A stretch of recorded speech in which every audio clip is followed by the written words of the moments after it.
Hey, I'm Teresa and I'm 16. I'm from Spain. I'm supposed to tell you a little bit about myself. I guess I could tell you stories of how, when I was 5, I convinced my brother that we should run away from home. But that doesn't seem to matter so much. Hi, my name is Miguel, but you can call me Mike. My family calls me Miguelito. I'm from Mexico. I have lots of brothers and sisters because my mom and dad wanted a big family. They're real churchy people. When I was little, my mother used to tell me the stories of the saints and martyrs. She told me so many. I loved when she did that because it was my alone time with her. I'd imagine that it was me in her stories. Probably the most significant thing that's happened in my life is when my mom died a few years ago.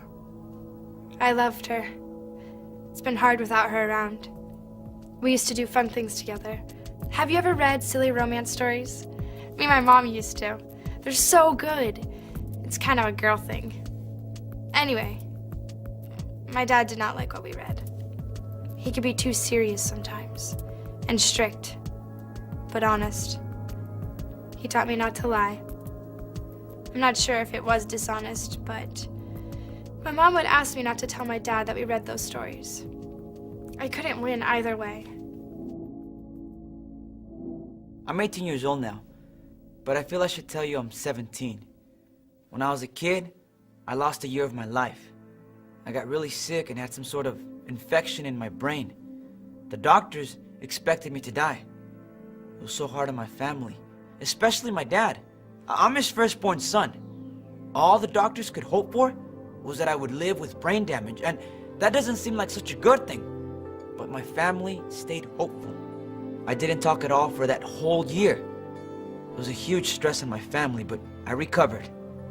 My dad always says it was because of prayer. He might be right. Whatever it was, I'm thankful to be alive. I don't know where I'd be without my family.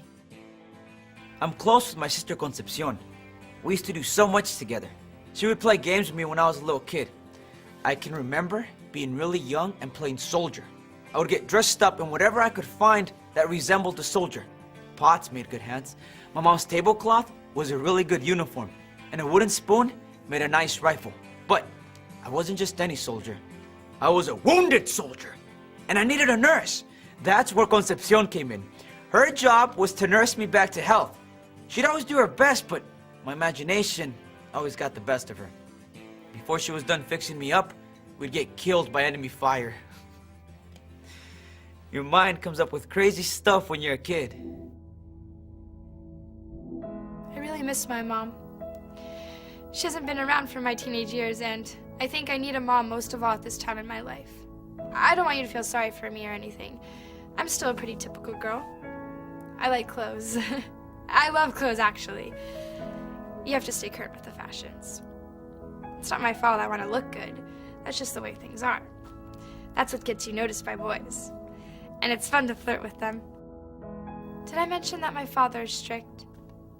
He just doesn't understand me. Apparently I've been out of control lately, whatever that means. I was not happy when he sent me away for school. I had nuns for teachers. Talk about not having any fashion sense. And they made us wear uniforms. Yeah, I was not happy. But you know what? The nuns were less strict than my dad. I think everything's gonna work out just fine. I'm older now, but that doesn't keep me out of trouble. I was dating this girl, but my mom didn't like the girl because the girl wasn't Catholic. It was a weird situation, but I wanted to stay on my mom's good side. So, when I went away recently, I decided to write my mom a letter. I figured, since I was already writing a letter, I might as well write one to my girlfriend too. That was a mistake, because the letters kind of got swapped. It was awful. Mom was sick at what I wrote my girlfriend, and my girlfriend was so appalled that I sent her the wrong letter that she dumped me. So, that's where I am now. My family's doing pretty good. My 2 sisters just became nuns. Both of them. How often does that happen? And now, they say they're praying for me to find God's will. We'll see what happens.